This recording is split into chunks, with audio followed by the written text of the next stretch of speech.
لوگ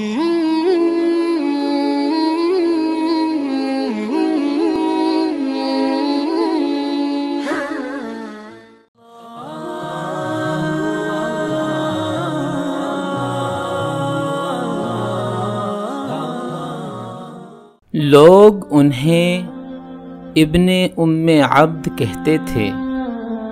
ان کا اصل نام عبداللہ اور ان کے والد کا نام مسعود تھا۔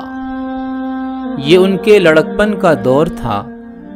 وہ مکہ مکرمہ کے گرد و نواح میں شہری زندگی سے دور بکریاں چرایا کرتے تھے۔ یہ بکریاں مکہ کے سب سے معزز قبیلے قریش کے ایک سردار عقبہ بن ابی معیط کی تھی۔ سرزمین حجاز کے دوسرے لوگوں کی طرح عبداللہ نے بھی سن رکھا تھا کہ ان کی قوم میں ایک نبی کا ظہور ہوا ہے، لیکن انہوں نے ان باتوں کی طرف زیادہ توجہ نہ دی، کیونکہ ایک تو ان کی عمر ابھی چھوٹی تھی اور ویسے بھی وہ مکہ مکرمہ سے کچھ فاصلے پر رہتے تھے۔ ان کا کام بس اتنا تھا کہ صبح کو بکریاں لے کر نکلتے اور شام کو واپس لوٹتے۔ وہ اپنے لیے اتنی مصروفیت کو کافی سمجھتے تھے۔ ایک دن حسب معمول عبداللہ بکریاں چرانے میں مصروف تھے کہ انہوں نے دور سے دو پروقار اور خوبصورت آدمیوں کو اپنی طرف آتے دیکھا۔ عبداللہ انہیں جانتے تو نہیں تھے، لیکن ان دونوں آدمیوں کی یہ خوبی تھی کہ دیکھتے ہی پہچان لیے جاتے تھے کہ بہت بھلے اور نیک فطرت انسان ہیں، لیکن ان کی حالت اور حلیہ بتا رہا تھا کہ وہ دونوں بری طرح تھکے ہوئے ہیں اور پیاس کے عالم میں ہیں۔ وہ دونوں عبداللہ کے پاس پہنچے، سلام کیا اور ان سے کہا، اے لڑکے، کسی بکری کے دودھ سے ہماری پیاس تو بجھاؤ۔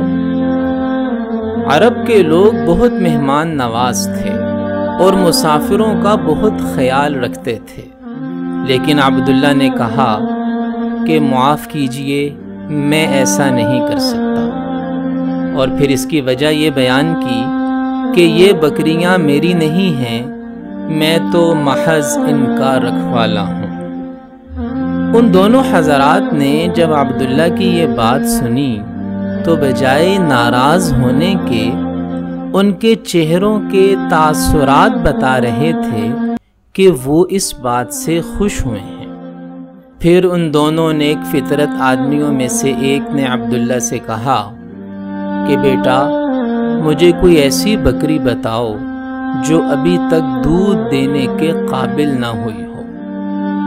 عبداللہ نے قریب کھڑی ایک چھوٹی بکری کی طرف اشارہ کیا۔ وہ آگے بڑھے اور اس بکری کے پاؤں باندھے، پھر وہ اللہ کا نام لیتے جاتے تھے اور اس کے تھنوں پر ہاتھ پھیرتے جاتے تھے۔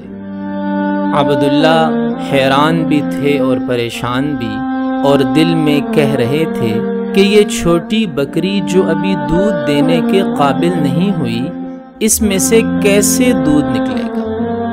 لیکن ابھی کچھ ہی دیر گزری تھی کہ بکری کا تھن دودھ سے بھر گیا اور دودھ اس میں سے ٹپکنے لگا۔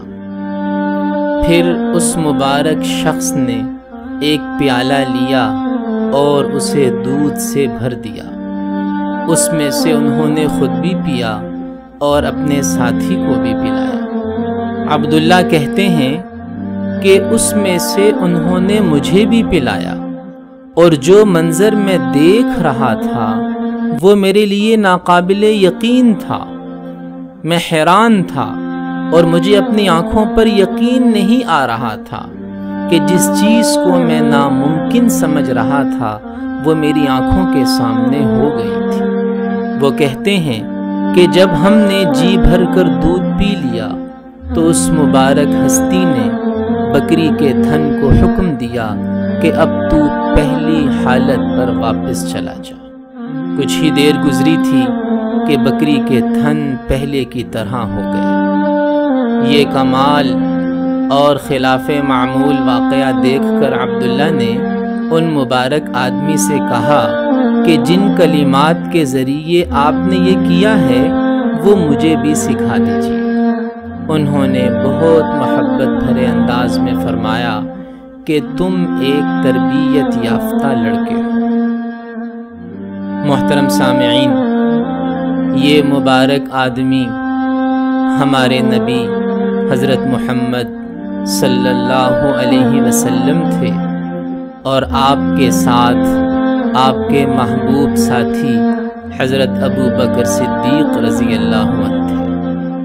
اور یہ لڑکا جس کا نام عبداللہ تھا، تاریخ انہیں حضرت عبداللہ بن مسعود رضی اللہ عنہ کے نام سے یاد کرتی ہے۔